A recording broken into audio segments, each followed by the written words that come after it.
Good morning everybody, on this lovely August morning. So I've decided, while the weather's really good today, to get underneath the Allegro and to do any wax oiling that's required. There's a little bit that's needed in a few areas, so I'll get it up on the ramps and we'll go and take a look. And just take a look at this. I've had this oil pan under the car for 4 days now, and that's the only drip of oil that it's produced. Fantastic. So there we go, on the ramps now. First time I've used these, so I've not gone all the way to the front, just because I need to get used to using them.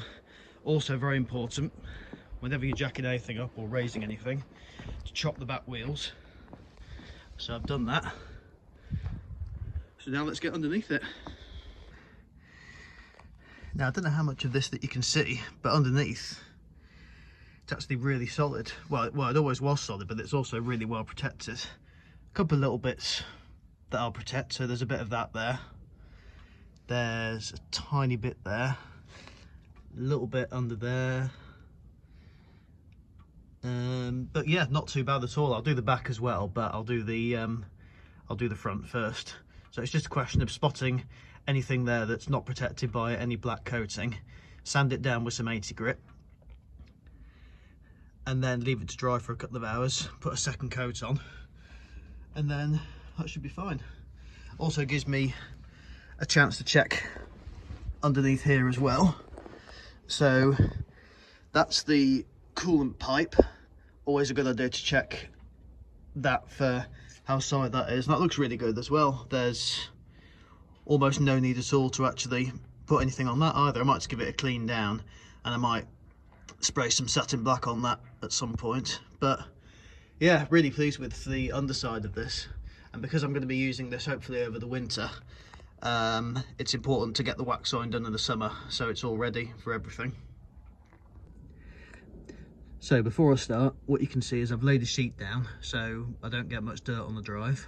I've also wrapped bits of the exhaust in tin foil because you don't want to get any wax on anything that's going to be hot, so you have to protect the exhaust. I'm also going to take under with me a piece of cardboard so it doesn't get on things like the brakes or the engine. I'm going to wear gloves. I'm going to wear goggles as well. It's important that you have everything to hand when you're doing a job like this to make sure that you don't cause yourself any harm in the process. So there's the can I'm going to be using. Some Hammerite underbody seal with added wax all, and that's the 80 grit that I'm going to use for the rubbing down process. I'm probably not going to be able to film this because I'll be wearing gloves, but I'll show you the various processes that I'll do after I've done them. So first job is going to be the sanding down on the various bits I'm going to do at the front. So here we go, after the first coat. And as you can see, it's applied really, really well. The tin foil there's done its job. I wrapped it around the bits of the suspension as well, just so I don't damage the steering gaiter. You don't want to get wax all on that. Yeah, really happy with that so far. As you can see, anything that's already protected, I've not bothered spraying it at all because I don't need to, it's already protected. So my advice when doing this, certainly what I've found out, is just do very gentle sprays. You don't need to hold the lid down very precisely, just very hard. Literally some quick squirts, because you don't want to spray too much of this on. If it's too thick, it will just start dripping off.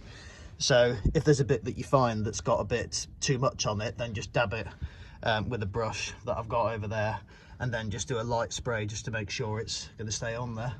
But yeah, this is all looking really good now, so I'm going to leave this to dry for 2 hours. It says leave on the can 2 hours between coats, so I'll leave everything as it is now and then come back out and do this again. And then maybe I might even have time to do the back of the car as well today. Provided that the back is as good as the front, then there shouldn't be too much to do. Hello everybody, again, I don't know how much you can see, but I've just done the second coat of this and it's applied itself really well.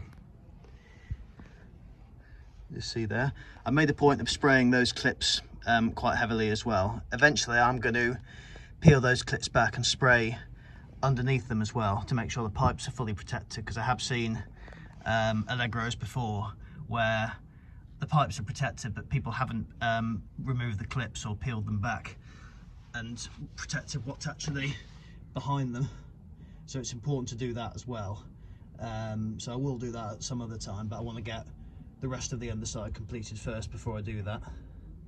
So yeah, waiting for that to dry, and then hopefully we can make a start on the back. And there's the back all done, 2 coats. As you can see, I specifically focused on the petrol tank because that's one of the most precious bits on Allegro. They're very hard to get hold of, these, so you've got to make sure that the one you do have, just dab off that little spot there, the one that you do have is looked after and protected, and this one is. It's a solid example, but you always want to make sure you can do what you can. The main bit I'm most proud of is the floor pan. It was really solid anyway, but just a bit of more added protection. It's really done it really well. Well, one little bit on that pipe I've missed there, so I'll just do that very quickly. But yeah, I'll let this dry for a bit, take it off the ramps, and I would call that a very successful day's work. This really well rust protected now, so can use this over the winter with a lot of confidence. Thank you very much for watching, and I'll see you soon. Goodbye.